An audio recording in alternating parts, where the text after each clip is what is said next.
when did you even start to see that you didn't have to, people didn't have to like you? Like, when did that even dawn on you?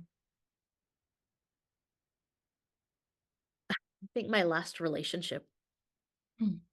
I think my last relationship that was pre-COVID or pre the pandemic, we'll say,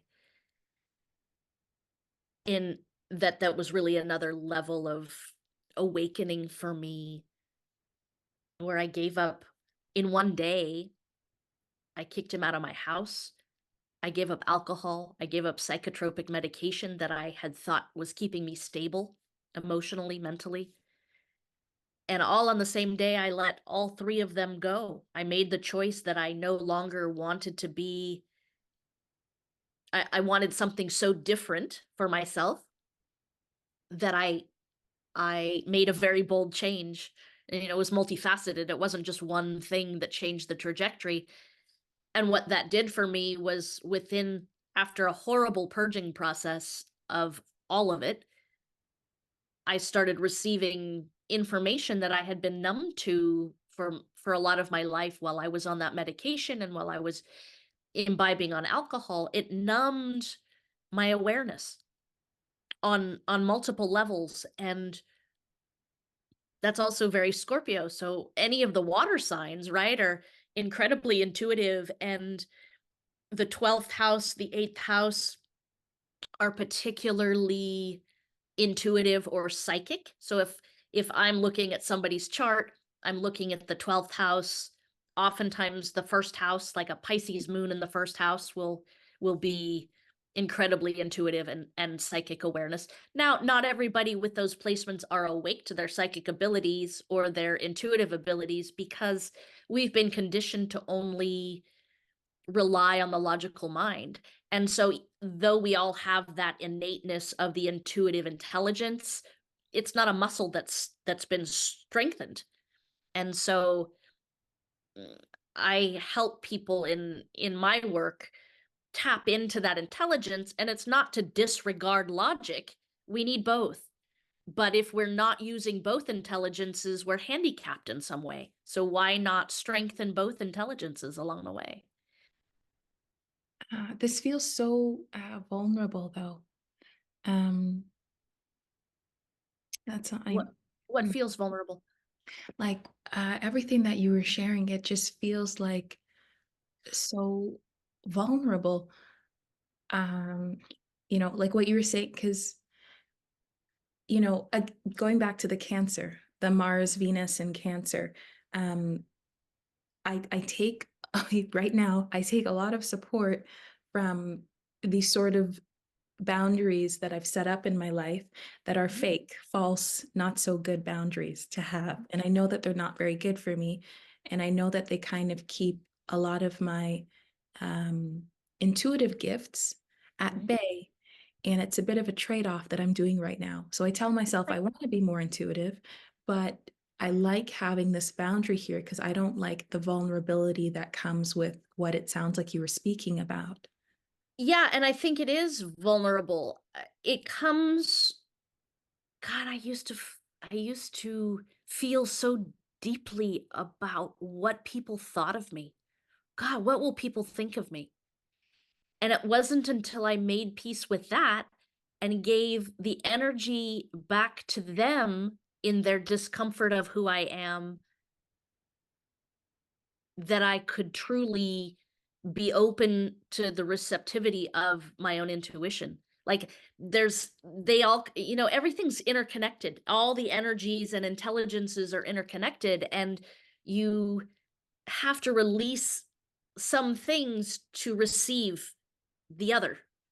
And there's a kind of a trade-off. And it's allowing yourself to know that you're safe within your own boundaries, but still receptive enough to be able to be open to communication on a different plane, right? And and it's individual for everybody.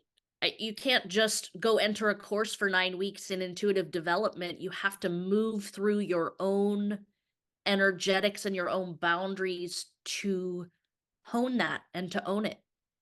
And it's not easy. And some people give up because they go back to the structures that they were once comforted by, even though they are not optimal for that authentic frequency that we were talking about. What kept you from going back when you made that decision to purge everything? The pain was too great to go back. The pain that kept me unhealthy and unhappy and in toxic swimming in uh how do I want to say that? What kept me from loving myself, all of that was too painful to go back to. Once I discovered tastes of what it felt like to truly love myself and own who I am in all my weirdness and authenticity, I didn't want to go back. And it's not just a one and done process. You don't just step into the next reality and bam, you're done. It's a it's an integration, right? It's an integration which is kind of like the timeline shifts, right? That I talk about. I I like the idea of timelines, but I don't like it for a perception perspective because it removes it removes you from the the now experience as opposed to going somewhere else out of your human earth suit. Does that make sense?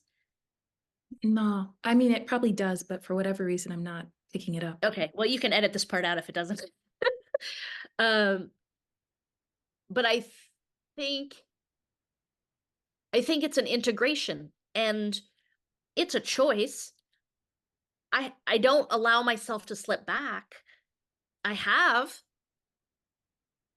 2023 was not a comfortable year for me. It was a very deep year of a lot of integration and acceptance about a number of aspects in my life that I couldn't change and that I had to put to rest. And it was a very uncomfortable and painful year, but I had to process it and make peace with it and accept it. I remember somebody asking me what was my word for 2023, and it wasn't until the last day of the year on the 31st of December that I'm like, "Oh, my word for the year is acceptance." Because I finally accepted. I fought against that current of the introspection and the acceptance of where I was for most of the year because I felt I had done so much work in creating the pathway to forward momentum, but that wasn't the truth. And so, where I may have had a really wonderful forward trajectory for 2021, 22, and the first part of 2023, much of 2023 for me was another big introspective space for me to dissolve what didn't have room to go with me in my next forward trajectory, which is my present now.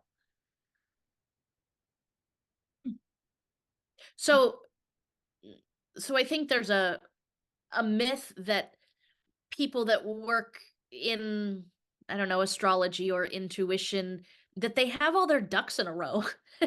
And that's so not, I don't want to say that that's not true. I think we have the perception of where the work needs to be done in our own life, but life happens to life happens, I don't want to say to all of us.